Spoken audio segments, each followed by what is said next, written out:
Thank you for joining us at Busy News Day. Starting with the news, the latest is perhaps a bit of a climb down on China in some sense that we are going to make a deal, though not unilaterally. And maybe you could just sort of level set with kind of where you see things right now at 4 o'clock.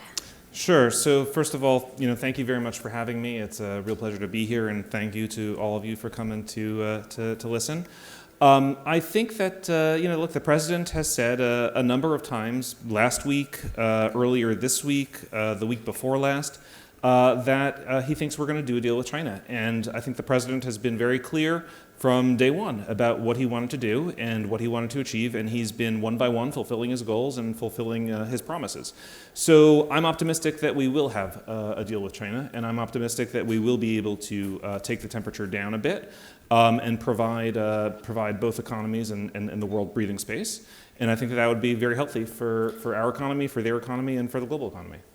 We had Ken Griffin here earlier, and he said, he was talking about sort of brand America, the brand of the U.S. Treasury. We've put that brand at risk. It could be a lifetime to repair the damage that's been done. Yeah, so I don't agree with that. I mean, look, at the end of the day, the brand of America and the desire to invest in America, to be in America, to hire in America, is all a function of economic opportunity. And President Trump and his administration are focused on creating the best economy America's ever had. And I think you got to look forward through what's happening now with tariffs to the trade deals that are being negotiated, to the tax relief that is being negotiated with Congress, not only the extension of the President's Tax Cuts and Jobs Act from 2017, which was historic and created a boom in the U.S. economy, but to the further tax relief that the President has promised to American workers and firms. And on top of that, the deregulatory agenda to unleash American industry, unleash American manufacturing, create American energy dominance. All of these on the other side of the volatility that's happening right now are going to create a fabulously strong economy. And the brand will follow that. Capital investments will follow that, hiring will follow that, and at the end of the day, I think Americans and CEOs and workers alike are all going to be very happy with where the economy is, later this year.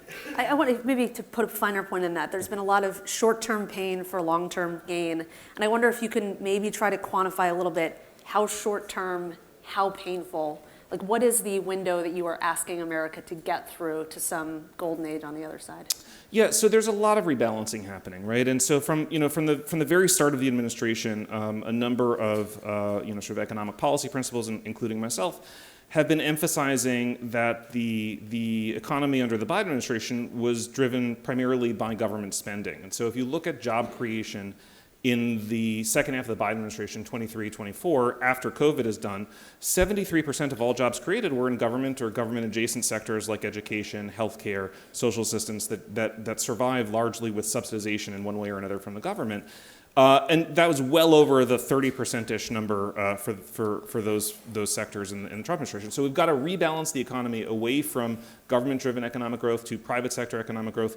And on top of that, we've only started implementing our policies, right? 130 countries have expressed desire to start negotiations or are undergoing negotiations. There's a large number of written offers already on the table that are being negotiated. The tax bill is working its way through Congress, and I'm optimistic that it'll be passed within a few months. Enacted into law within a few months. And on top of that, the deregulatory agenda has made big progress already, but there's a lot more work to do, and we're going to continue making more progress on that throughout the course of the year. I think one thing that people have had a hard time figuring out what the tariffs are actually trying to accomplish, because there's been a bunch of different justifications put out. You raise revenue, bring back manufacturing, eliminate deficits, put pressure on allies that perhaps we think are freeloading, crack down on fentanyl. And I understand that some of these fall under different sections of the Trade Act, but can you try to stack rank those a little bit? Because they each require a different, time frame and severity and sort of, they all require slightly different tariffs. So can you help us understand sort of what the actual goal is and kind of what's a nice to have? Thank you. So I think that the overarching, there's two overarching goals. The first overarching goal is to create a fairer trading system in which American workers and firms are on a more level playing ground with our trading partners. Because in many cases, American firms are not allowed access to foreign markets, and yet we unilaterally allow all these firms access to our markets. They're trading partners of ours where American firms applied for licenses to enter the market. 15, 20 years ago, and those licenses are still being reviewed, right? And so part of it is to create a fairer system in which American firms and workers are no longer getting the short end of the stick relative to how some of our trading partners treat us. The second overarching goal is about national security, right? And that's making sure that we have the ability to produce what we need in this country to keep ourselves safe and secure. America provides the world's defense umbrella, and we would be unable to do that if we couldn't produce tools for defense. So we need to make sure that we have the ability to produce the things we need to keep ourselves safe, but also to keep our trading partners, shipping lanes, and the trading system intact. If we can't do things like open the Red Sea for shipping for our trading partners, then we would be unable to have the trading system and defense umbrella we have. So once you get beyond the overarching goals, there's a series of individual tariff packages which each have their own aims and justifications, and some of them are about fentanyl, some of them are about sort of certain national security sectors, and some of them are about trade deficits, the national emergency that is trade deficits. They all have the nice side effect of producing revenue, as you said, which is very helpful in a time of large deficits. Why are trade deficits a national emergency? We had them a year ago and 5 years ago. Sure, trade deficits are a national emergency because they disproportionately affect tradable sectors, which means manufacturing. And as I said a moment ago, if you can't produce the tools to defend yourself, you've got a lot of problems. So trade deficits are a national emergency because they're inextricably linked with national security. Are you worried that you talk about the president wants to bring back the best economy that America ever had, but to some people he's trying to bring back the economy of the 1950s and 1960s, and are you worried at all that we're going to invest in kind of rebuilding a nostalgic America and economy and just totally miss the boat on AI skills and training, whatever the sort of futuristic dystopian jobs of that era are, and that we're going to be looking back to a past that just doesn't exist anymore and missing an opportunity? No, I don't worry about that at all, really, because I think that the administration is devoting a lot of resources to technology. We have entire teams at the White House focused on AI and crypto and other areas of innovation. We've got the Office of Science and Technology Policy headed up by my colleague Mike Kratsios. We've got David Sachs working on stuff. I think we've got a number of really talented people focused on high tech and the future of technology in ways that are going to be profoundly impactful.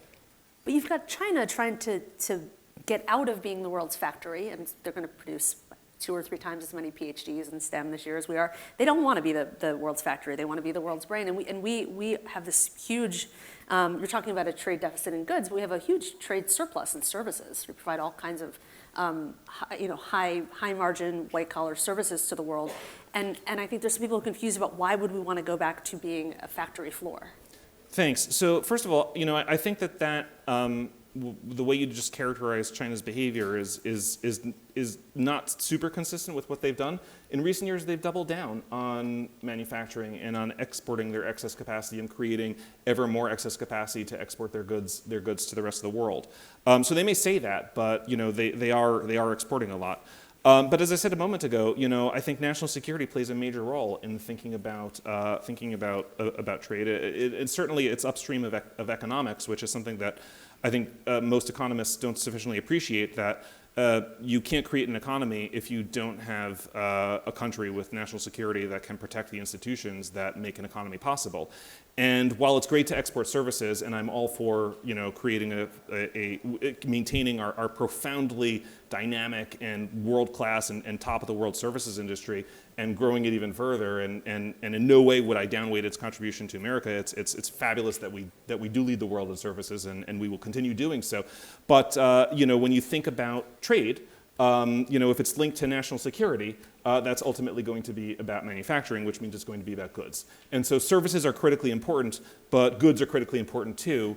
And we can't have all of our eggs in one basket and no eggs in the other basket. We need to make sure that we're diversified. Wouldn't a smart country kind of trying to hit us where it hurts, not so much put perhaps retaliatory tariffs on a bunch of hard goods that we don't export or net importers of, and start taxing movies and apps and McKinsey PowerPoints, all the kinds of the intellectual property that we export all over the world? Is that a vulnerability? Yeah, well, I mean, look, what I would say is that what we're trying to do is make the global trading system fairer so that Americans, don't bear as much of the cost for providing it as we do, and that the costs are partly borne by our trading partners who also benefit enormously from the global trading system.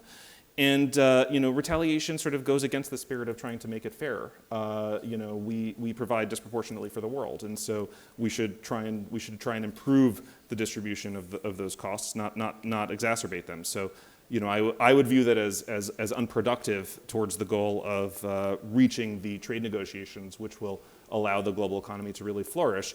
And by the way, if these trade negotiations result in other countries opening their markets to our exports and buying more from the United States, I would love to get to a place where there's more trade, down the road, more capital flows down the road, because we're able to sell more and not just buy as much as we do. You wrote in a paper last year, which at this point must be the most widely emailed and read academic paper in a long time. You wrote that the roots of economic discontent lie in the strength of the dollar, and the dollar is overvalued. It's down about 10% or so since the euro and some other things since March. Is this a good thing? So let me first say that paper was written before my consideration for CEA chair, and it doesn't represent administration policy in any way. It also was a catalog of tools in which I tried to evaluate pros and cons, costs and benefits, risk and rewards for a variety of tools, and and dwelled on what could go right, what could go wrong. And it wasn't advocacy or a proposal for any. So you won't be signing copies outside after if anyone brought one? No, I mean, look, I thought, look, what's the world of possible tools you might think that could, sort of conceivably work to accomplish some goals, and then let's think about which of those tools are helpful, how you could sort of think about analyzing the risks and rewards of those various tools.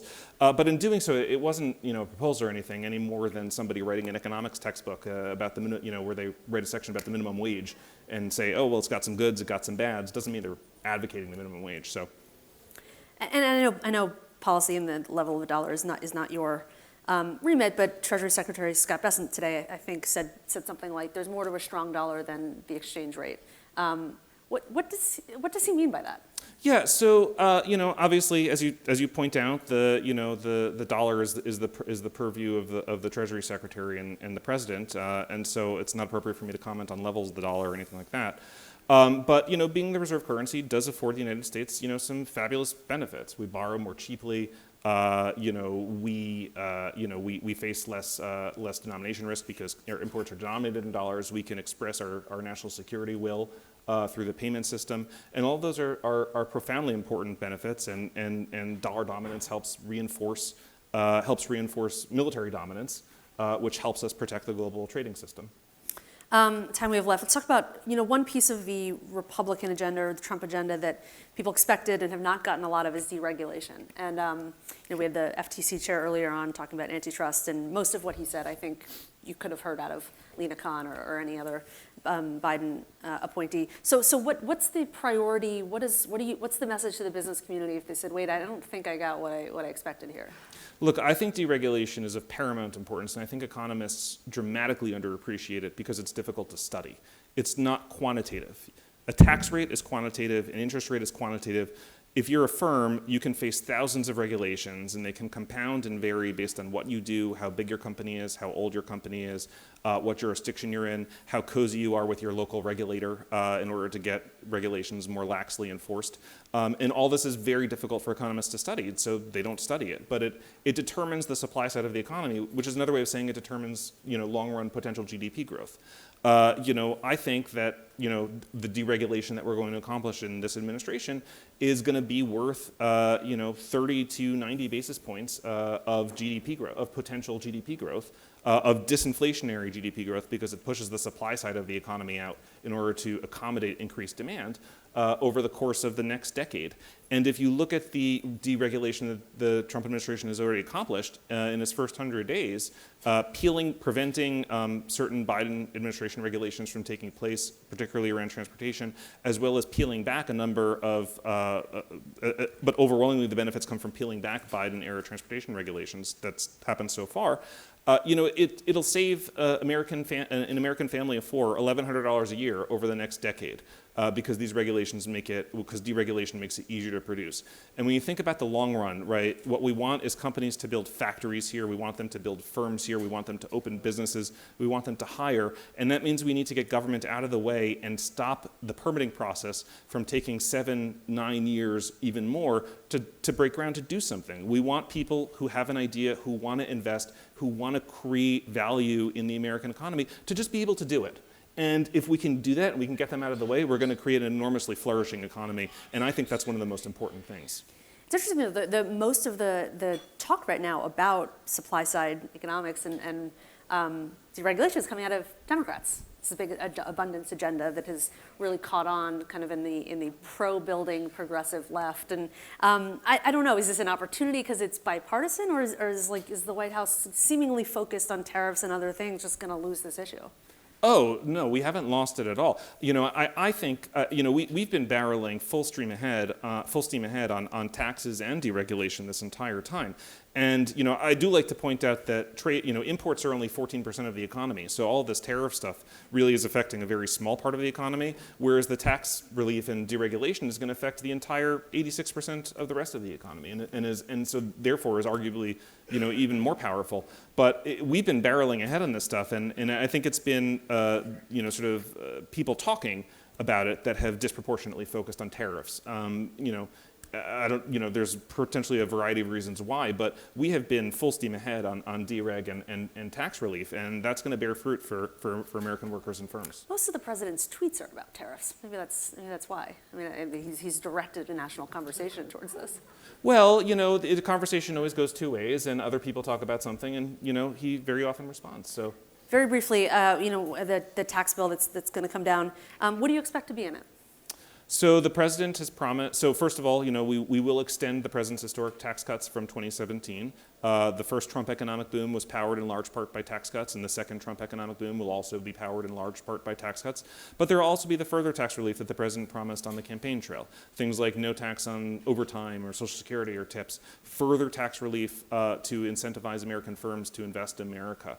The House and the Senate each have their own sets of priorities as well.